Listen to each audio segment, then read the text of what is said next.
Well, good afternoon, everyone, and it's a particular pleasure, Radek, to welcome you back to Washington, back to the State Department.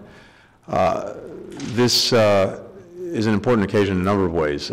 First and foremost, of course, we have both President Duda and Prime Minister Tusk coming together to the White House and to Washington on March the 12th, and I look forward to talking about that very important visit, one that shows, I think, again, the fact that the relationship between the United States and Poland is, at least in my judgment, stronger than it's ever been. And this comes at a critical time, but it's also reinforced by the fact that we are proceeding on a basis of shared values, shared interests, and shared determination to meet the challenges of this moment. So I look very much forward to talking about that visit and talking about the work we're doing together to prepare for it. But this is also an auspicious day in another way.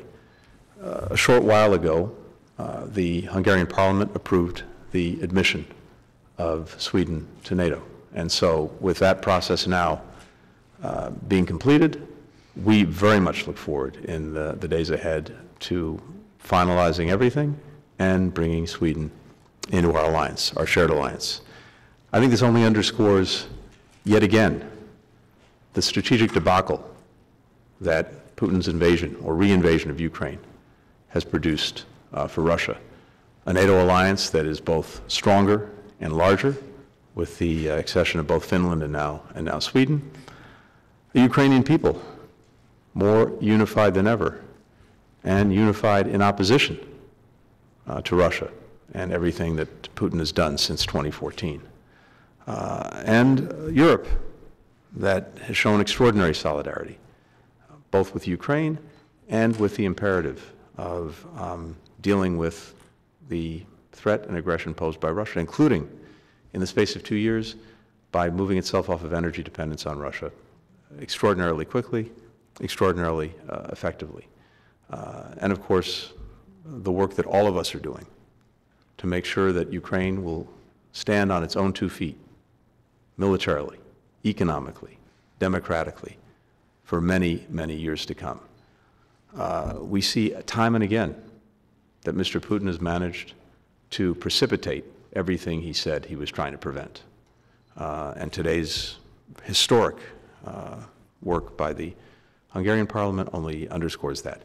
But from day one, it has been Poland, its leadership, its solidarity with Ukraine, its work within our NATO alliance that has made and continues to make a profound difference. And so, Radek, I know we'll have occasion to talk about that as well, but we couldn't be more grateful, both, again, not just for the solidarity, but the leadership that Poland has shown when it comes to this aggression against so many of our interests and so many of our values.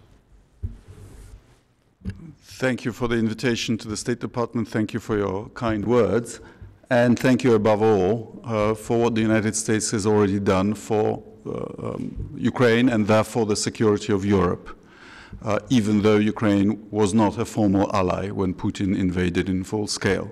We appreciate what your intelligence services have done with the strategic use of intelligence and the way you've sustained Ukraine in its hour of need. Indeed, as you said, the Polish-American relationship is excellent. I'm looking forward to discussing with you the upcoming visit of our President and our Prime Minister.